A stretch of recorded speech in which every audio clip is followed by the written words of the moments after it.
하나님의 말씀 로마서 1장 18절 말씀 보시겠습니다. 로마서 1장 18절입니다. 다 찾으신 줄 알고 봉독해 드립니다. 하나님의 진노가 불의로 진리를 막는 사람들의 모든 경건하지 않음과 불의에 대하여 하늘로부터 나타나나니 이는 하나님을 알만한 것이 그들에게 보임이라. 하나님께서 이를 그들에게 보이셨느니라. 창세로부터 그의 보이지 아니하는 것들 곧 그의 영원하신 능력과 신성이 그가 만드신 만물에 분명히 보여 알려졌나니 그러므로 그들이 핑계하지 못할지니라. 20절까지 봉독해 드렸습니다. 지난 시간에 우리 복음의 정의에 대해서 바울은 이렇게 진술한 바가 있습니다. 복음에는 하나님의 의가 나타나서 믿음으로 믿음에 이르게 하나니 기록된 바 오직 의인은 믿음으로 말미암아 살리람과 같으니라. 사실 이 로마서 전체의 요조라고 할 수 있는 1장 17절을 바울은 이렇게 정해 놓고 나서는 이제 18절부터 3장 20절까지 인간의 불의함에 대해서 설명을 해 가게 됩니다. 왜 이렇게 긴 장을 갖다가 통해서 인간의 불의함을 나타내고자 하냐면은 인간이 하나님으로부터 오는 의가 절대적으로 필요하다는 것을 강조하기 위한 것입니다. 이 1장 18절부터 3장 20절까지의 전체적인 내용을 보면은 인간이 전적으로 타락되어졌고 이에 필연적으로 따르는 것이 바로 하나님의 공의와 심판이라는 겁니다. 그리고 인간 스스로의 행위로는 결단코 하나님 앞에서 의롭다함을 얻을 수 없는 인간의 전적인 무능함을 이 3장 20절까지 바울은 논증해 가고 있는 것입니다. 사실 우리는 이제 인간의 불의 18절부터 3장 20절까지 여러분들이 상고하고 나면 여러분 마음속에는 이러한 마음이 들어야 됩니다. 오 주여, 저는 죄인으로서이다. 이제 어찌해야 할꼬. 이 음성이 여러분 마음속에부터 울려 퍼지지 아니하면은 결단코 그 이후에 나타나는 복음에 대한 참 가치와 감동과 감격은 많이 반감할 수밖에 없습니다. 우리 인간의 불의를 철저히 통찰해야만이 복음의 진수를 우리는 맛볼 수 있을 것입니다. 그렇기 때문에 오늘부터 살펴보는 몇 시간에 걸쳐서 보는 우리의 인간의 불의한 상태, 본성의 상태를 우리는 바라보면서 정말 우리가 하나님 앞에 어떠한 존재인지를 여러분 마음속에 깊이 각인하시고, 그래서 우리는 하나님으로부터 오는 의가 아니면 우리 스스로 의롭다 할 수 없는 존재라는 사실, 전적으로 무능하다는 사실을 깨닫는 그러한 은혜로운 시간이 되었으면 하는 바람입니다. 오늘 이 1장 18절에 보면 그렇게 나타나 있죠. 1장 18절부터 이제 32절이 어떻게 종교적인 타락에 대한 하나님의 유기 결과로 나타난 도덕적 타락에 대해서도 설명해 주고 있거든요. 1장 18절은 1장 19절부터 32절까지를 요약해서 설명해 놓은 그런 절입니다. 자, 하나님의 진노가 불의로 진리를 막는 사람들이 모든 경건하지 않음과 불의에 대하여 하늘로부터 나타난다고 했죠. 자, 혹자들은 이렇게 이야기합니다. 구약의 하나님은 진노의 하나님이고요, 신약의 하나님은 사랑의 하나님이다. 이렇게 이야기하고 있지만은 사실 그렇지 않습니다. 구약에서도 그렇고 구약도 여전히 하나님의 사랑이 계시되어졌었고 신약도 여전히 하나님의 진노는 계시되어져 있습니다. 자, 오늘 우리가 이 하나님께서 진노하시는데 우리는 하나님을 사랑의 하나님으로 알면은 우리가 어떠한 삶을 살아야 되는지를 우리가 잊어버릴 때가 참 많이 있습니다. 그러나 하나님이 바로 진노의 하나님이라는 것을 우리가 깨닫고 있어야 우리의 삶을 하나님을 향한 그런 삶으로 우리가 살아갈 수 있다는 것이죠. 하나님의 진노는 어떨 때 나타날 것인가에 대한 내용입니다.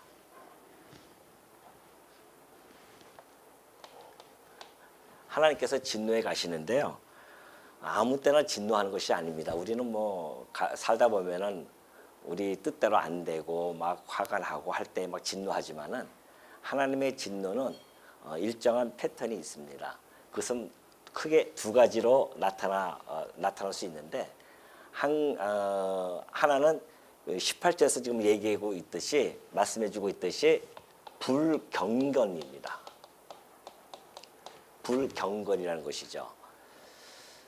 이 불경건이라고 하는 것은 사실 이 문자의 문자적으로 보면 해석을 보면은 하나님을 신을 믿지 않은 자, 또 예배를 드리지 아니하는 자, 이러한 자들을 불경건한 자라 그렇게 이야기합니다. 이것은 그러니까 어떻게 보면은 종교적인 타락의 상태를 이야기해주고 있죠.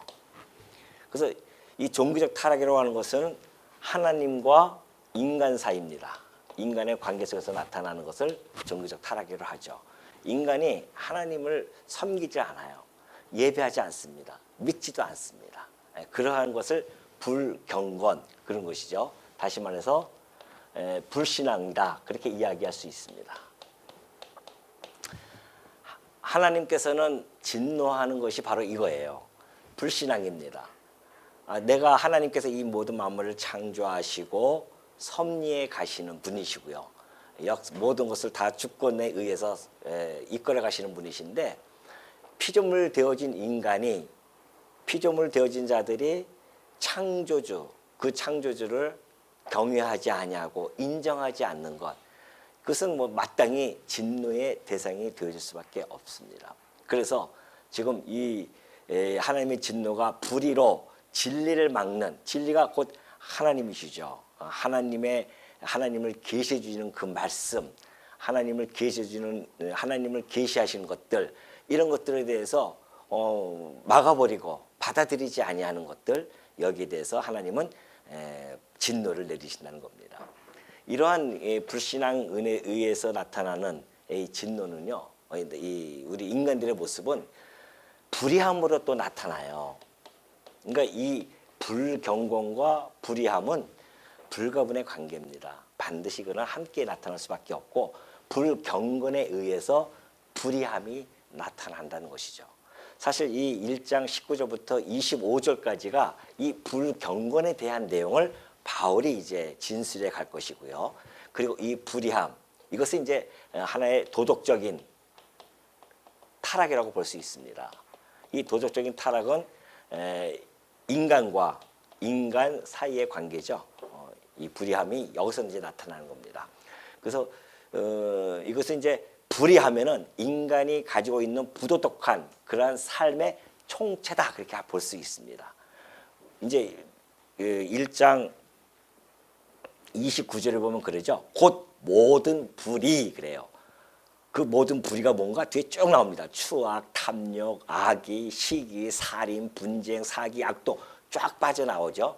그래서 이 불의하다고 하는 것은 모든 인간이 가지고 있는 그러한 죄성에 대한 그러한 부도덕한 삶이죠. 우리가 살아가는 거 보면 그런 것에 총체를 할 수 있습니다. 그래서 이 불의함, 이 불경건한 자 이러한 자들을 통해서 이런 자들에게 하나님의 진노는 쏟아진다는 겁니다. 사실 이 하나님께서 우리가 인간들이 하나님을 배제해 버리면요, 이것은 어쩔 수 없이 나타나는 현상입니다. 그러니까 우리가 이 죄마저도 우리가 지을 때는 하나님 앞에서 죄를 진다고 바라보는 거죠. 그러니까 하나님을 배제한 사람들은 인간과 인간 간의 죄라고 생각하지만 성도들은 이 불의함조차도 하나님 앞에서 행하는 겁니다. 그래서 우리가 진노를 받는 거죠. 예를 들면 요셉이 그랬었습니다. 요셉이 이제 형들에게 팔려서 애굽에 갔죠. 거기서 보디발 자기의 주인인 보디발 집에서 얼마나 열심히 일을 했는지 그 노예를 갖다가 그 온 집안을 다 총괄하는 총무로 세우지 않습니까? 그런데 그 보디발의 아내가 요셉이 하도 잘생겼으니까 자꾸만 추궁거린단 말입니다. 그러니까 이 요셉으로서는 곤혹스럽잖아요. 그때에 그 아내에게 한 이야기가 내가 어떻게 이 악한 행위를 하나님 앞에서 행할 수 있겠습니까? 그러거든요. 그건 나한테 성적인 문란이 아닙니까? 인간이 가지고 있는 성적인 문란을 하나님 앞에서 그는 고백을 하는 겁니다. 내가 하나님 앞에서 죄를 짓는다는 것이죠. 그러니까 우리가 이 땅에 살아가면서 불의함을, 도덕적인 타락함을 보여주는 것은 하나님 앞에서 우리가 죄를 짓는 거기 때문에 반드시 하나님의 진노 아래 놓여져 있다는 겁니다. 성도들은 그러니까 이걸 알아야 되죠.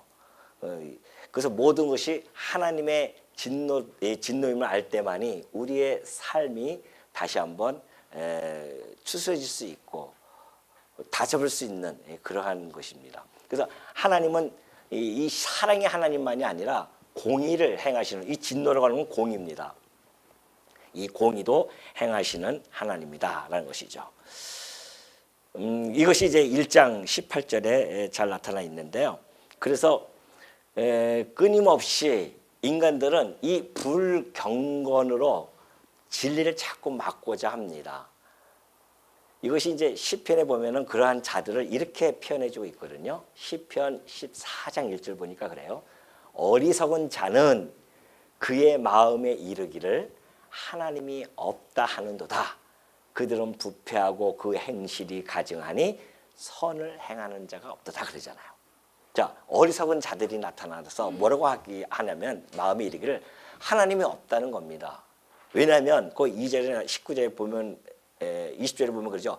보이지 아니하는 하나님께서는 하나님이 보이지 아니하시는 분이에요.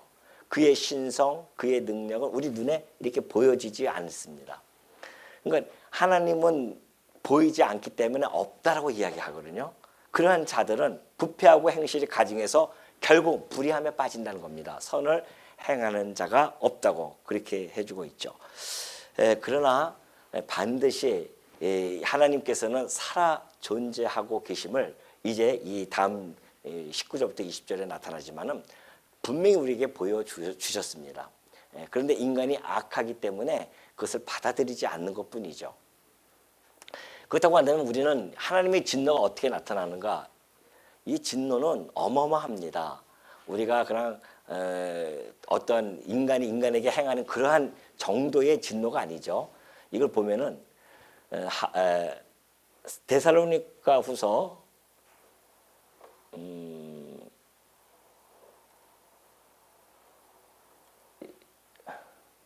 데살로니가 후서 1장 8절에 한번 볼까요? 하나님을 모르는 자들과 우리 주 예수의 복음에 복종하지 않는 자들에게 형벌을 내리시리니 그렇게 돼 있어요. 하나님을 모르는 자들, 하나님을 모르는 자들이에요. 하나님 믿지 않는 자들이죠. 또 우리 주 예수의 복음에 복종하지 아니하는 자들, 복음을 전했는데 받아들이지 않는 자들이 있습니다. 그들에게 형벌을 내리신다는 것이죠. 어떤 형벌이요? 이런 자들은 주의 얼굴과 그의 힘의 영광을 떠나 영원한 멸망의 형벌을 받습니다. 이것이 하나님의 진노로 나타나는 결과입니다. 하나님의 진노를 받는 자들은 영원한 멸망의 형벌을 속에 들어가는 겁니다. 우리가 우리나라는 그런 것이 없지만은 미국에 보면 가끔 법정에서 정말 우리가 이해할 수 없는 그러한 형량을 때리지 않습니까? 그죠? 징역 해가지고 우리는 무기징역이잖아요. 인간이 70, 80년 사니까는 그때까지의 징역이라고 할 수 있는데 거기는 뭐 500년, 700년 이렇게 징역을 때려버리죠. 그러니 영원히 거기서 헤어날 수 없는 겁니다. 그러나 하나님을 부정하는 자들에게 받는 형벌은요, 영원한 멸망의 형벌입니다. 이건 앞으로 더 나오기 때문에 제가 더 깊이 안 들어가고요. 자, 그 영원한 형벌을 받는 자들, 그 고통은 하박국 선지자에 의하면은 이렇게 표현해주고 있어요. 이제 하박국가 하나님의 그 예언의 말씀을 듣습니다. 그 나라가 우리 망할 거, 자기네 나라도 망하고 또 바벨론도 망하고 그런 예언의 말씀을 들었을 때에 하박국 선지자가 자기가 어떠한 공포에 있었는지를 잘 설명해 줘요. 우리 그때 하박국 한번 살펴봤기 때문에 잘 알죠. 내가 들었으므로 이제 하나님의 이 진노의 말씀을 내가 들었는데 내 창자가 흔들려요. 그 목소리로 말미암아 내 입술이 떨리고요. 무리가 우리를 치러 올라오는 환난 날을 내가 기다림으로 썩이는 것이 내 뼈에 들어왔으며 내 몸은 내쳐져서 떨리는도다. 바벨론이 이제 쳐들어와서 우리를 갖다 멸망시킬 건데 그 소리를 그 말씀을 들었는데 지금 이 하박국은 얼마나 그 두려운지 그 진노의 공포감이 자 이 말씀을 통해서 너무나 잘 표현해주고 있지 않습니까? 창자가 흔들리고요. 입술이 떨리고 썩이는 것이 내 뼈에 들어오며 내 몸은 내쳐서 떨린단 말입니다. 아니 한 나라가 쳐들어와서 그 나라가 멸망당하는 그 예언의 말씀을 듣고도 그 상황을 바라보면서도 이러한 공포에 떨리고 있는데 영원한 멸망의 형벌이라고 하는 것은 이루 말할 수가 없습니다. 우리가 몰라서 그렇게 하나님을 부정하면서 살아가지 정말 그 영원한 형벌 앞에 딱 맞닥뜨렸을 때 어떡하겠냐 말이죠. 생각만 해도 끔찍하지 않습니까? 제가 자주 말씀드리지만은 1000년, 2000년 형벌 받으면 그나마도 그건 다행이에요. 1000년은 세월이 있으니까 끝이 있으니까. 영원한 것은 영원한 형벌은 끝이 없다니까요. 아니 우리 몸이 조금만 힘들고 아파도요. 아주 그냥 죽겠다 입이 죽겠다 그러잖아요. 그런데 그 형벌은 이루 말할 수가 없지. 이 요한계시록과 보면은 나타나 있지 않습니까? 세세토록 그 유황불에 거기서 그 뜨거운 가운데서 영원토록 고통을 받는다고 하는 것. 이것이 바로 하나님의 진노라는 사실을 우리가 안다고 한다면 오늘 우리가 이 1장 18절부터 나타나는 이 인간의 불의함에 우리는 정말 통찰하고 통감해야 되고 그래서 하나님께 정말 절규로서 부르짖어야 된단 말입니다. 하나님이여 당신이 아니고서는 제가 이 영원한 형벌에서 건짐을 받을 수가 없나이다 라는 기도가 우리가 이 1장 18절부터 3장 20절까지 상고할 때 반드시 여러분의 입술에서 터져나와야 된다. 이 절규가 나와야 된다. 그래야 그 이후의 복음이 우리들에게는 엄청난 감동과 감격으로 올 것이고 그래서 우리는 그 하나님만을 위하여 이 땅의 삶을 살아갈 수 있다는 것을 여러분 마음속에 꼭 기억하시기 바랍니다. 인간이 이 하나님의 이 진노의 예는요 역사 속에서 너무나 잘 나타나 있었습니다. 노아 때의 물심판이 그러하고요. 소돔과 고모라의 멸망, 애굽의 재앙, 아스루와 바빌론의 멸망 등 에돔도 그렇고요. 예루살렘 멸망.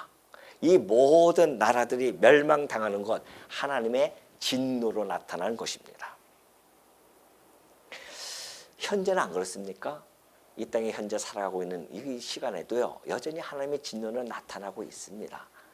하나님을 모르는 자들은 그걸 진노라고 여기지 않습니다. 그걸 자연재해라고 하고요. 인재라고도 하고 그렇게 합니다. 그러나 분명한 것은 그 모든 것이 하나님의 진노이면 틀림없죠. 그 진노로 우리가 바라보는 자라. 이런 자들을 우리는 성도라 부르는 겁니다. 성도는 오늘 이 시대에 나타나는 이 코로나든가 전쟁, 기근, 테러 이 모든 것들은 하나님부터 오는 진노임이 틀림이 없습니다. 성도는 그런 역사적인 현장 속에서 깨우치는 겁니다. 그래서 우리는 이 땅에 살아가면서 하나님의 그 진노에 두려워하며 우리의 삶을 다시 한번 다잡는 그런 시간이 되어질 수 있고 우리를 다시 성찰하고 우리가 혹 하나님으로부터 떠나 있지는 않았는지 하나님으로부터 우리는 얼마나 교만 속에 살아가고 있는지 다시 한번 우리를 뒤돌아봐야 하는 그러한 시간으로서 하나님이 우리에게 지금 주시는 역사적인 학습의 과정이라는 것 여러분들이 머릿속에 꼭 간직해 주시기 바랍니다. 이 진노의 근원은 하늘이라고 이야기합니다.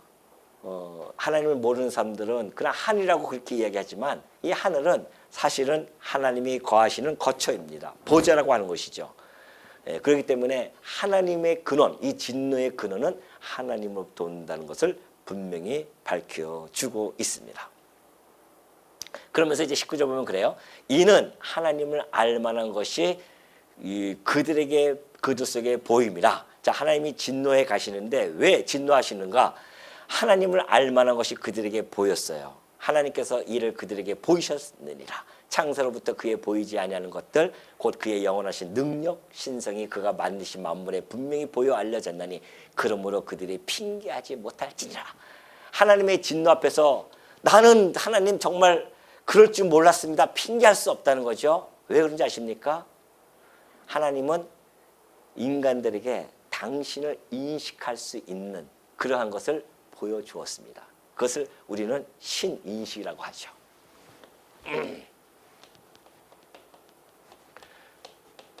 하나님께서는 우리에게 당신 신을 인식할 수 있는 그런 것을 보여주셨어요. 그걸 크게 두 가지로 우리는 나눠서 설명이 되어져요. 신학적으로 보면은 하나는 일반 계시입니다. 그리고 특별 계시로 나눠지죠. 일반 계시는 크게 또 세 가지로 나눠집니다. 그것이 인간의 안에 있는 양심입니다. 본성이죠. 그리고 또 하나는 역사고요. 자연입니다. 하나님께서 일반적으로 이 일반 계시는 모든 사람들에게 다 보여주는 계시예요. 누구나 알 수 있도록. 근데 인간이 가지고 있는 본래부터 태어날 때부터 양심이 있어요. 우리가 다 알지 않습니까? 너 왜 양심에 뭐가 났냐고 그러잖아요. 너 왜 양심이 이렇게 그러냐. 그러니까 그걸 우리가 어떻게 신인식을 할 수 있냐면은 너 하늘이 두렵지 않아? 그렇게 이야기하죠 우리가. 네가 그렇게 행하고도 하늘이 두렵지 않아. 나는 하늘을 우러러 부끄러움 한 점 부끄러움이 없어. 뭐 이렇게 이야기한단 말입니다. 그러니까 하늘이라고 하는 것, 이것을 사람들은 그냥 멀리 보는 하늘이라고 그렇게 이야기하지만 그 마음 속에는 두려움이 있다고 하는 거예요. 권선징악이라든가 그런 걸 통해서 인간들이 가지고 있는 양심에 의해서 그런 것들이 나타나지 않습니까? 우리가 선을 행해야 돼. 악을 행하면 우리는 반드시 징벌을 받아. 그것이 하나님이라고 하는 이 성경에서 이야기하고 있는 구체적인 하나님은 모르지만은 그냥 막연한 신이라고 그렇게 바라보고 있단 말입니다. 그러니까 인간들이 그런 마음속에서 양심을 가지고 살아가죠. 하늘을 두려워하는 마음들. 그래서 마음속에 어떤 사람들은 어떤 일을 행할 때마다 두려움을 느낍니다. 내가 이걸 해가지고 혹시 내가 어떤 벌을 받는 것이 아닌가? 이런 마음들이 양심이거든요. 그것이 신인식 때문에 그래요. 그게. 그러니까 이게 뭐라 그랬죠? 하늘을 향한 두려움. 그래요. 하늘을 향한 두려움. 하늘에 대한 두려움. 이것을 가지고 있는 것이 우리의 양심이다. 그럼 역사는 뭔가? 역사는 우리가 잘 아다시피 뭐 역사를 보면은 흥망성쇠가 항상 이루어지죠. 역사는 흥망성쇠입니다. 흥했다가 망했다가 성했다가 또 쇠하고 모든 역사가 그렇게 되어져 있습니다. 그 역사를 바라보면서 우리는 야 이거는 정말 영원히 망하지 아니할 어떤 제국 같은 것들이 다 망해버려요. 그리고 또 흥하기도 하고요. 그러니까 다니엘서 보면은 느부갓네살 왕에게 하나님께서 나타나서 그렇게 이야기하지 않습니까? 내가 너를 패하기도 하고 흥하기도 하고 망하기도 하는 그 하나님인 줄 내가 너에게 알게 하겠다. 그런 말씀을 해주셨단 말입니다. 이것이 다 역사 속에서 하나님을 인식할 수 있는 그런 것들이죠. 그러니까 그리스 신화 같은 거 이런 것들이 다 신인식에 의해서 나온 것들이거든요. 신이 있다. 근데 인간들이 만든 신이란 말입니다. 하나님이 계시 주는 신이 아니죠. 그런가 하면 이 자연이 있어요. 이 자연은 모든 피조물, 만물 아니겠습니까? 이 만물을 통해서 지금 20절에서 이야기하는 거, 19절은 이제 이 양심이고요. 20절은 이 자연에 대한 것이고 이것을 보여줍니다. 하나님께서 이 자연을 통하여 다 보여주죠. 만물, 우주의 만물을 통해서도 보여주시고 사실 이 자연에 보면은 제가 이따가 이제 영상 하나 보여드릴게요. 그 자연을 보면서 야 하나님이 진짜 어떻게 이러한데도 하나님이 살아계시지 않다고 우리가 감히 이야기할 수 있겠냐? 그 영상 보면 아마 여러분이 동감을 할 겁니다.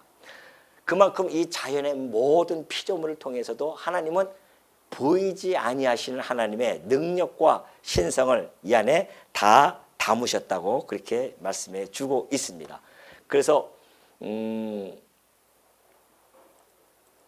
디모데전서 1장 17절 보면 그러죠. 영원하신 왕 곧 썩지 아니하고 보이지 아니하고 홀로 하나이신 하나님께 존귀와 영광이 영원 무궁하도록 있을지어다. 하나님은 보이지 아니하시는데 그 보이지 아니하는 하나님의 그 능력, 신성, 그분이 가지고 있는 것들을 사실은 이 창조 사역을 통하여 다 드러내십니다. 그러니까 하나님의 신성, 이제 오후에 창세기 때도 제가 말씀드릴 겁니다. 이 하나님이 보이지 않는 능력, 신성을 우리가 볼 수 있도록 시간과 공간과 형상으로 표현해 주신 것이 창조 사역입니다. 우리가 보여지잖아요, 다.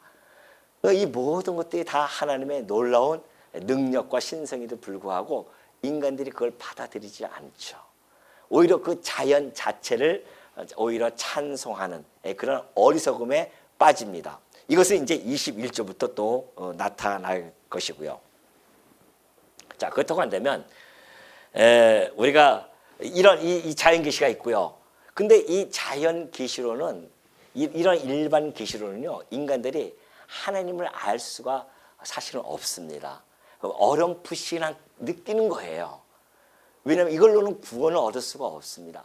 하나님과 그가 보내신 아들을 알아야 되는데 그것을 알 수가 없죠. 하나님은 당신을 알려주는 계시 열어서 보여주지 않으면 우리는 그 하나님을 알 수가 없습니다. 왜 그러냐면 아까 얘기했듯이 인간들은 전적으로 타락을 했단 말입니다. 이 타락은 인간에게 전적 무능을 줍니다. 인간은 무능하기 때문에 하나님을 알 수가 없어요. 의롭게 행할 수도 없지만은 하나님을 알 수가 없단 말입니다. 그냥 그 하나님의 만들어주신 그 법칙들, 자연의 법칙, 우주의 법칙들 이런 것들만 그 요만큼만 발견하고 있는 것뿐이지 그것이 하나님의 능력과 신성으로 그렇게 이루어졌다고 하는 것을 발견하지 못하는 거죠. 이 일반 계시 가지고는 안 됩니다. 그래서 이 전적 타락되어진 인간, 이 무능한 인간으로서는 도저히 구원을 얻을 수가 없습니다. 이걸로는 일반 계시로는 구원이 이루어질 수 없어요. 어디서부터 구원? 죄와 사망으로부터의 구원입니다. 죄로부터 구원을 얻을 수가 없습니다. 그리고 이 사망으로부터 구원을 얻을 수 없어요. 그러니까 우리가 아무리 일반 계시를 가지고 양심을 가지고 양심이 깨끗하다 할지라도 그런 사람도 없지만은 일평생 양심적으로 산다 할지라도 그걸로 구원에 이를 수가 없어요. 그리고 이 역사를 바라보면서 정말 하나님이 살아계실 것 같아 라고 한들 그것도 결국 구원에 이를 수 없습니다. 이걸로 구원할 수 있다고 한다면 특별 계시가 필요 없었죠. 일반 계시, 이 자연 아무리 해 돋는 걸 보십시오. 와, 하나님이 정말 있는 것 같아. 그런다 한들 구원에 이를 수는 없습니다. 알 수도 없지만은. 그러니까 많은 사람이 해돋이에 가서 거기서 해를 위해서 해를 바라보면서 기도하지 그 해를 떠오르게 하시는 하나님을 바라보면서 기도하는 자, 물론 성도들이야 그렇게 하겠지만 그거 가지고도 구원에 이를 수는 없습니다. 그래서 하나님께서는 이 일반 계시 이걸 가지고 왜 알 수 없느냐? 원래는 알 수 있었어요. 타락하기 전에는 그 자연을 통해서 하나님의 신성과 능력을 찬송했단 말입니다. 아담이. 그러나 아담이 타락하고 나서부터는 이게 안 돼요. 다 이것이 무능해졌어요. 이게 다 부패가 되어졌단 말입니다. 인간이 부패되어졌는데 그걸 어떻게 할 수 있냐 말이죠. 그래서 하나님이 특별 계시를 보여준 겁니다. 그래서 이 특별 계시는 곧 성경이에요. 이것은 성경을 특별 계시를 다 보여주고 기록을 한 것이 성경입니다. 그래서 이것은 초자연적 계시예요. 이걸 우리가 초자연 계시라고 합니다. 이거는 자연계시고요. 이건 자연의 법칙에 따라서 움직여 나가면서 보여주시는 거고, 초자연계시는 자연의 법칙을 초월합니다. 예를 들어서 예수님이 이 땅에 오실 때에 처녀가 잉태하여 아들을 낳는 것들이 초자연적이죠. 예수님이 물 위에 걷는 것, 이건 다 초자연적, 중력을 거스르지 않습니까? 이런 모든 것들, 이런 것들을 통해서 하나님이 특별히 계시해 줍니다. 그러니까 특별 계시 기간 동안에는 놀라운 이적들이 다 나타납니다. 이적의 사건들이. 그러나 특별 계시가 완성되고 나서는 그 이적들이 그렇게 나타나지 않는 겁니다. 그래서 지금도 이적을 막 보여달라고 하지만은 그럴 필요가 없죠. 이적을 하나님께서 나타내신 이유는 우리에게 특별히 계시해 주어서 뭘 하기 위해서, 구원에 이르게 해 주기 위해서 그렇게 보여주신 거란 말입니다. 특별 계시를. 그러니 이것이 특별 계시가 성경에 완성되어졌기 때문에 우리는 이걸 통해서 구원에 이를 수 있는 지혜를 얻는단 말입니다. 그러나 이 구원에 이르려면 성경이 있지만은 그 성경만 가지고 우리를 구원에 이를 수는 없어요. 성경을 읽고 그 내용을 깨달아 믿어야 된단 말입니다. 믿음이라는 것이 반드시 통로가 필요해요. 믿음이라는 통로. 이 믿음이라는 통로는 성령을 통하여서 우리들에게 마음에, 당신의 택한 백성들의 마음에 심어주는, 그 마음에 심어주는 것이 이 하나님의 선물입니다. 그러니까 믿음이라고 하는 것은 당신의 택한 백성들에게 심어주는 그런 하나님의 선물이에요. 아무나 심어주는 것이 아닙니다. 여러분이 여기 앉아 있는 것은 하나님부터 믿음이라고 하는 선물을 받았기 때문에 믿어지는 것이지, 아니 이 세상에 우리보다 더 똑똑한 사람도 얼마나 많이 있는데 우리가 그 사람보다 머리가 좋아서 믿냐 말이죠. 믿음은 그게 아니라니까요. IQ 300이라도 하나님이 믿음이라고 하는 것을 선물로 주시지 아니하면 믿을 수가 없습니다.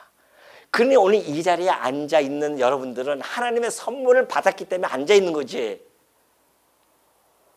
근데 뭐가 우리가 교만할 것이 있으며 오만할 것이 있냐 말이죠. 우리가 잘나서 여기 앉아 있는 것이 아닌데, 그저 여기 오면은 감사와 감동과 감격과 하나님께 오르지, 정말 무릎 꿇고 감사의 기도를, 그 외에는, 그리고 하나님의 그 은혜로 주신 그 은혜의 영광을 찬송하는 것 외에는 할 것이 없어요. 성도들은 항상 거기에 집중해야 됩니다. 주변 것까지 집중하지 마세요. 오로지 하나님이 주시는 그 은혜에 감동해서 살아가야 되지.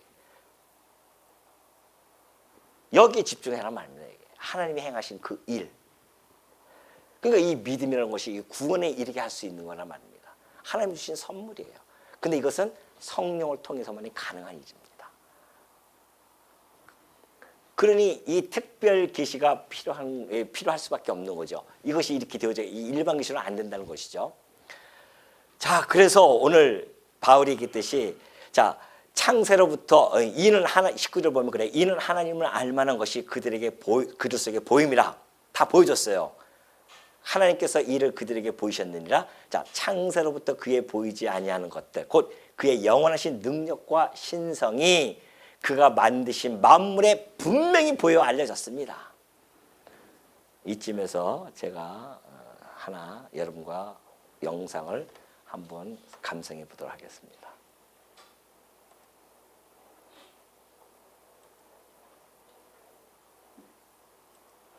이것은 우리 태양입니다. 1억 킬로미터가 넘게 떨어져 있음에도 그 온기를 우리의 피부로 느낄 수 있는 우리의 모험성입니다. 우리 태양계는 불과 몇 세기 전까지 우리가 알던 세상의 전부였습니다. 그러나 지금은 우리 인류가 알아낸 가장 먼 곳까지 가볼 것입니다. 태양계가 조그마해지고 이제 별과 별 사이의 공간, 성간 공간입니다. 성간 공간에는 약 4천억 개 정도의 별들이 존재하죠.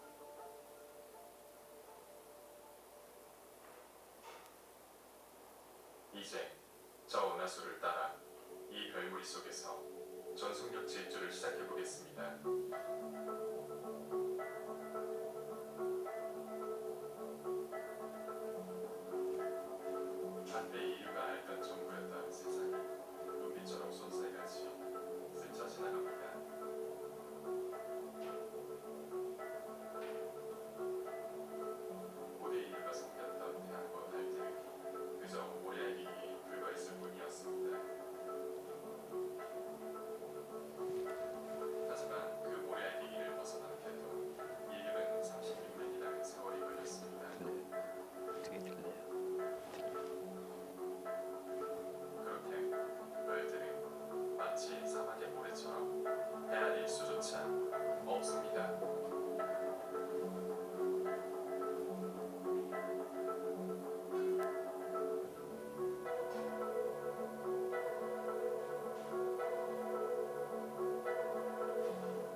우리가 있었던 우물, 바로 은하계입니다.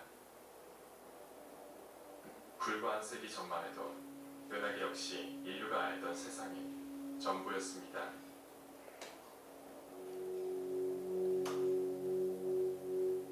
그러나 이 은하계 또한 모래알갱이에 불과했다는 사실은 인류에게 압도적인 공포를 안겨주었습니다.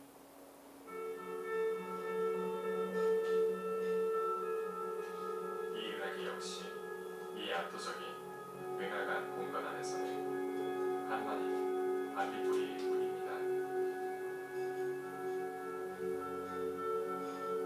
이곳에서는 광속의 수백 수천억 배로 이동할지라도 마치 한 폭의 그림처럼 그 무엇도 나에게 다가오지 않고 마치 시간이 정지한 것처럼 주변의 모든 것이 얼어붙을 겁니다. 그것이 공간 그 자체가 주는 압도적인 공포입니다. 그러나 보이는 것이 전부는 아닙니다. 멀리 떨어진 은하로부터 오는 빛은 너무나도 약하기 때문이죠. 그 빛을 키워보겠습니다.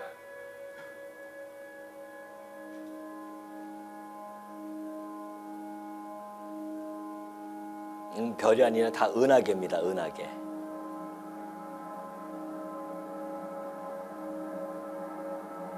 이것이 실제 은하간 공간의 모습입니다.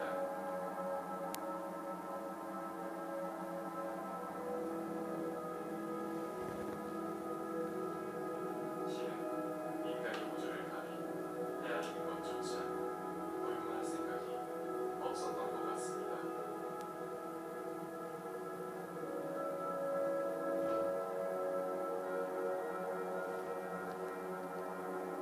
이것은 홀로 남겨졌다면 그보다 더 할 수 있는 공부가 존재할까요? 이곳은 인간이 있는 것을 허락하는 공간이 아닙니다.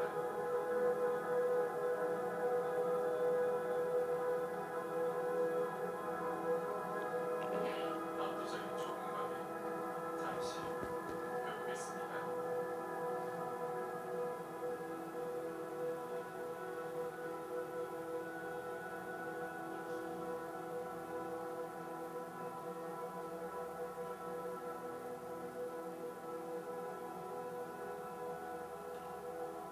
이 하얗게 반짝이는 것은 별이 아닙니다. 은하계예요. 은하계. 과연 우리들은 외톨이일까요?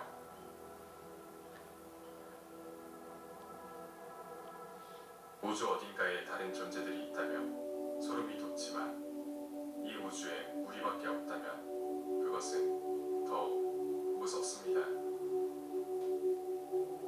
어느 쪽이든 둘 다 소름 끼치는 진실입니다. 참 멋있죠? 이야기가. 내레이션이 얘기하는 것이. 이제는 우리가 왔던 곳을 잃어버렸습니다. 관측 가능한 우주의 영역도 결국 우물 아닐지도 모릅니다. 빛보다 빠르게 멀어지고 있어 우리에게 절대 빛이 도달하지 못하는 영역은 영원한 미지의 세계입니다. 관측 가능한 우주 또한 한때 태양계가 세상의 전부인 줄 알았던 고대인들처럼 단지 하나의 원치에 불과하지 않을 거라고 아무도 장담하지 못합니다.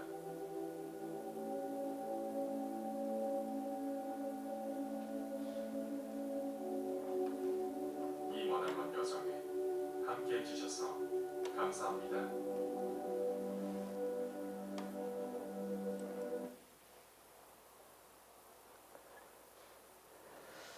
예, 어떻게 보셨습니까? 예. 저는 이 간혹 이런 이제 영상을 볼 때마다 하나님의 이 창조 세계라고 하는 것이 우리가 얼마나 이 지구만 바라보면서 창조 얘기를 하지만은 이 우주라고 하는 것은 저 우리가 알 수도 없는 건데 이제 우리가 겨우 이렇게 이 만원경이 발달이 되면서 인식하게 되어지고 이 우주의 그 광활함을 보면서 하나님의 그 전능하심이 과연 우리가 측량할 수 있을까? 아까 그 얘기했듯이 만약에 이런 광활한 우주에 우리만 존재한다? 이것처럼 좀 무서움이 어딨습니까 진짜? 하나님 이 지구라는 것을 통해서 당신의 뜻을 이뤄나가시는, 특별히 계신 이뤄나가는 이러한 역사를 바라보면은 우리가 정말 누가 감히 이걸 바라보면서 하나님이 없다라고 할 수 있겠냐 말이죠. 저게 우연히 생겼을까요? 우연히 그냥 뭐 별들이 그냥 그렇게 생겼냐 말이죠. 물질이라고 하는 것은 우연히 생기는 법이 없습니다. 반드시 원인이 있죠.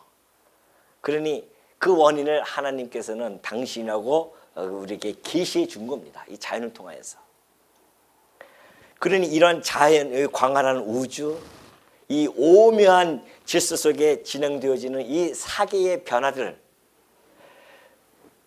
우리가 지나가다가 들에 핀 한 콩송이 보십시오. 그 꽃 한 송이에 담겨져 있는 그 아름다움, 그 앞에서 우리가 어떻게 창조주이시며 절대자이신 하나님을 부인할 수 있겠냐 말이죠. 오늘도 여전히 이 자연 만물을 통해서 하나님께서는 당신의 살아계심과 속성을 우리들에게 각인시켜주고 계시고 있습니다.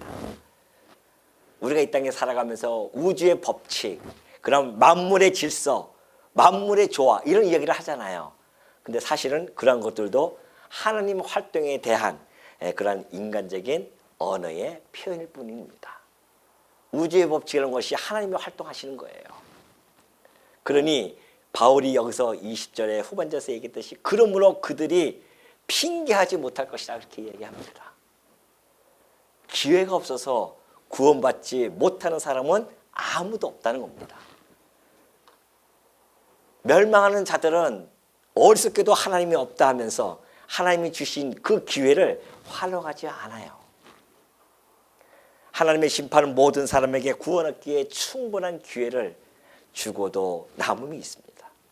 이런 우주의 광대함, 행성들의 이 고정된 궤도의 운행들 뿐만이 아니라 물의 순환, 그리고 해돋이의 감동, 씨로부터 식물이 성장되어지는 것들, 그리고 본능적으로 새들이 둥지를 짓는 기술들, 나무 가지의 잎들이 가지런히 균형 있게 배열되지는 이런 모습들, 그런 것들 보면서 어떻게 우리는 하나님이 안 계시다고 이야기할 수 있냐 말이죠. 그래서 핑계하지 못합니다. 더군다나 이 말세는요, 하나님의 아들을 통하여 계시해 주셨습니다. 그니 더 이상 핑계될 수가 없어요. 이것이 바로 예수님이 하신 말씀입니다. 요한복음 15장 22절 가니까 내가 와서 그들에게 말하지 아니하였더라면 죄가 없으려니와 지금은 그 죄를 핑계할 수 없습니다. 이제 복음이 온 천하에 퍼졌는데 누가 핑계할 수 있냐 말이죠. 혹자들은 저도 어렸을 때 그런 고민이 있었습니다. 그동안 되면 복음이 전달되지 아니했던 그 시대는 어떻게 됐을까? 예를 들어서 우리의 세종대왕, 이순신 장군, 나라를 구한 이순신 장군, 이렇게 훌륭한 일을 행한 사람들도 그러면은 그때 당시 복음이 안 들어왔는데 어떻게 되냐 말이죠. 많은 사람들은 그래서 그 대답을 여기서 찾으려고 그래요. 양심으로 구원 얻었을 것이다. 천만의 말씀입니다. 그걸로는 도저히 구원받을 수 없어요. 오로지 이 성경 계시되어진 예수 그리스도 외에는 구원 얻을 만한 다른 이름을 주신 적이 없습니다. 그럼 그때 당시에는 그러면 억울하지 않느냐? 하나님이 진노 아래 가면은 핑계댈 수 있지 않겠느냐? 안 된다고 지금 바울이 얘기하잖아요. 이 자연을 통해서 하나님을 믿지 아니하느냐? 이 하나님의 놀라운 능력이 이 안에 다 보여주셨는데 핑계댈 수 없습니다. 오늘 여러분 이 시대에 태어나서 이 복음을 들었다는 것, 이것만큼 큰 복은 없습니다. 다른 복 구하지 마십시오. 그 복으로도 우리의 삶을 채우기에 충분합니다. 그 복으로 살기에도 우리는 너무나 감사가 넘치고 넘칩니다. 불평불만 갖지 마십시오. 아까 보셨잖아요. 그 우주를. 거기서 이 지구 덩어리, 요 먼지도 안 되는 이 지구 덩어리에서 뭘 그렇게 서로 그렇게 살아가냐 말이죠. 우리가. 영혼을 잇대어 살아가는 우리들 아닙니까? 그 광활한 우주가 아니에요. 지금 우리 성도들은 놀랍게도 그 광활한 우주를 그 속에서 살아가는 자들이 아니라 그 너머에 있는 하나님의 나라, 그 영원성을 가지고 있는 영원한 나라에 잇대어 살아가는 성도들인데, 이 조그만 땅덩어리에서 살아가면서 서로 싫어하고 미워하고 질투하고 그런다고 한다면 이 얼마나 옹졸한 성도로서 남겠냐 말이죠. 우리 아버지는 그런 분이 아닌데, 우리 아버지는 온 천하 이 우주 만물을, 저런 모든 별들을 지금도 보존하시고 섭리하시고 주관해 가시는 분이에요. 그런 분을 우리가 아버지로 모시고 사는데 이 조그만 땅덩이에서 살면서 뭐가 그렇게 불평과 불만이 있냐 말이죠. 오늘 우리에게 주신 이 말씀처럼 우리는 핑계거리가 아니라 오로지 우리에게는 더군다나 우리는 이 예수 그리스도를 마음에 품고 살아가는 성도라는 것 절대 잊지 마시고, 이 특별 계시를 통하여 일반 계시를 속에서 드러나신 하나님을 발견한다고 하는 것, 이것이 성도만이 가질 수 있는 시각. 그래서 우리는 일반 계시를 통하여 드러나신 하나님의 능력과 신성을 오늘도 여전히 찬송하며 우리에게 베푸신 이 은혜의 영광을 찬송하며 살아가는 주의 종들임을 잊지 마시기를 당부드립니다.